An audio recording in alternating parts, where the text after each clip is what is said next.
Chers amis, bonjour. Aujourd'hui, dimanche de la Sainte Famille.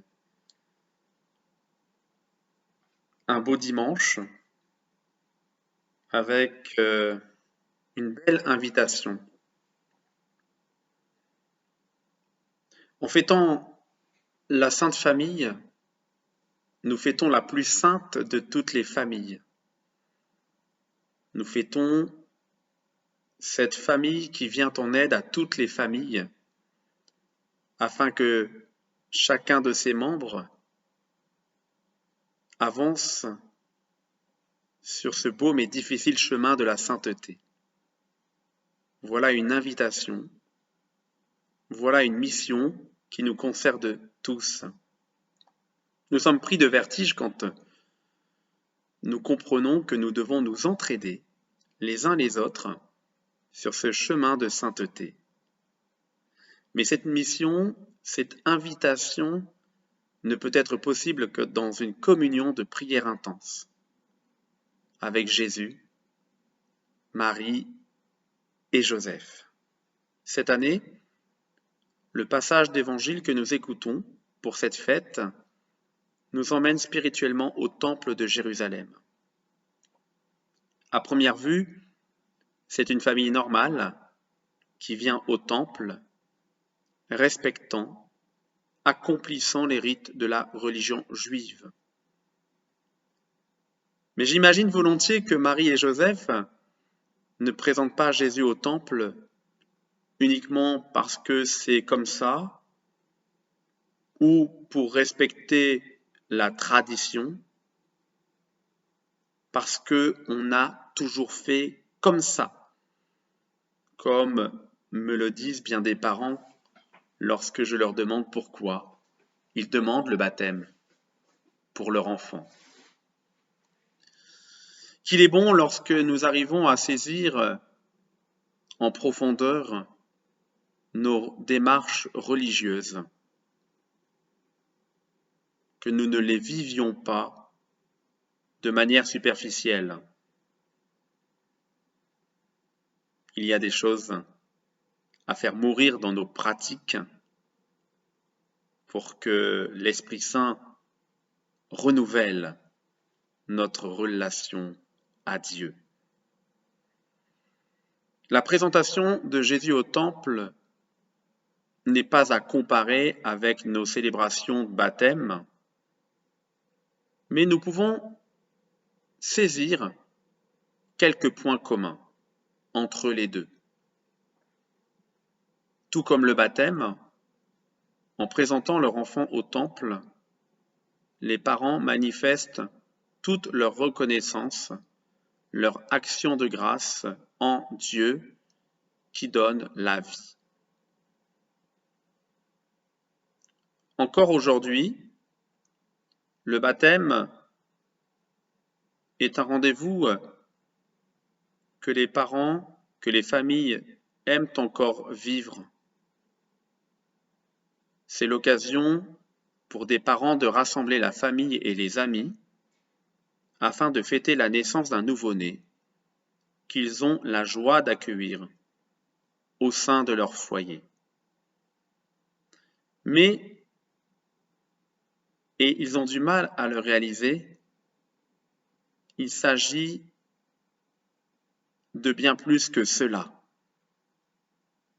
Il s'agit de célébrer l'arrivée d'un nouveau-né dans la grande famille des chrétiens, c'est-à-dire dans le peuple de Dieu, ce peuple qui se rassemble dans nos églises, dimanche après dimanche.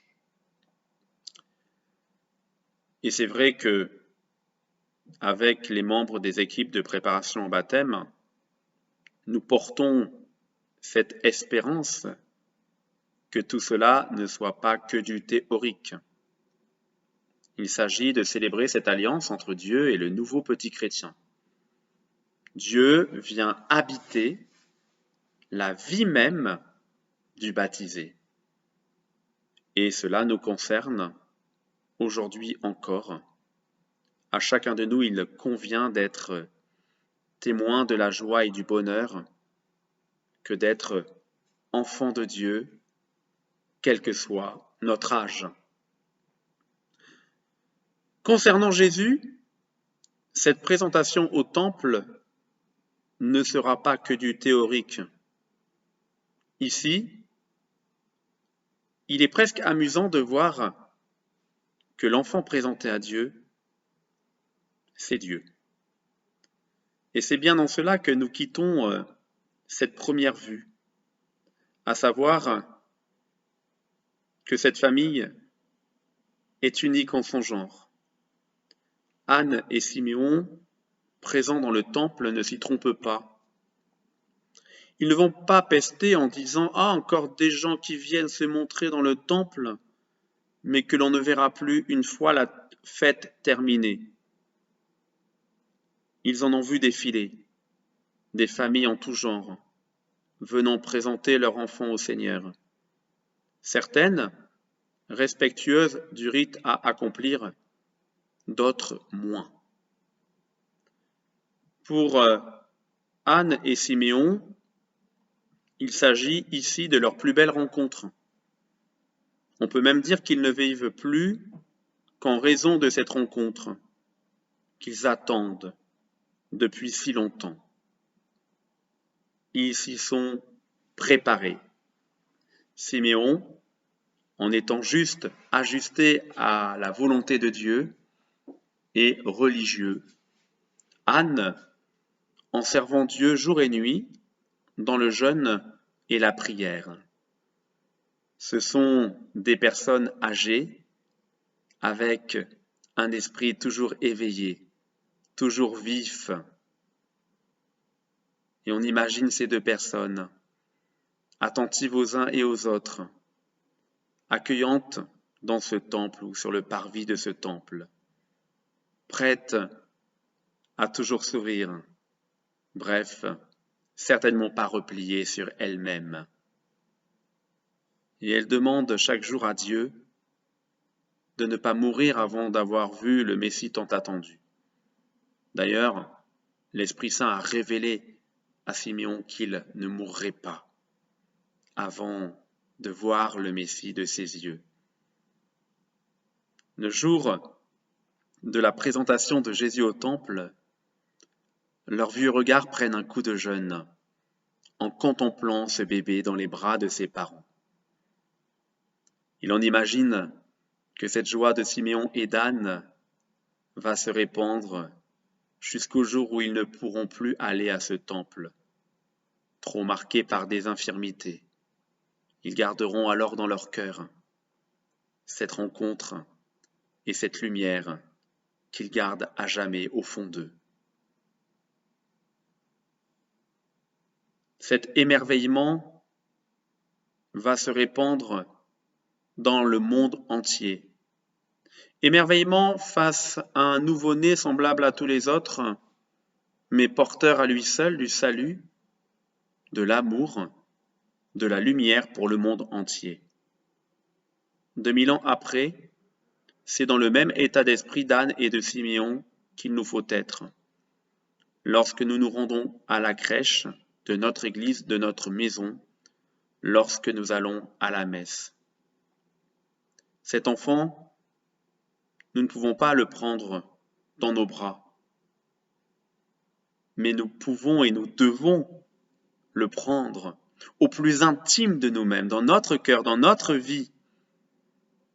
Il est la lumière qui nous permet de continuer d'avancer dans ce monde divisé par toutes sortes de contradictions. Et alors même que nous pouvons ressentir, peut-être encore plus en cette période, que notre âme peut être traversée par un glaive de douleur. Oui, accueillons avec joie le Seigneur Jésus. Accueillons également Sainte Marie et Saint Joseph. Ils sont là pour nous aider à porter la joie. Ils sont là pour nous aider à vivre la sainteté. Cette sainteté, elle commence d'abord dans notre propre famille. C'est dans cette cellule que nous devons être porteurs de la joie, porteurs du bonheur. Et laissant l'Esprit Saint nous envahir, il saura nous donner de rayonner de cette joie de la sainteté autour de nous. Bon dimanche à tous et à toutes.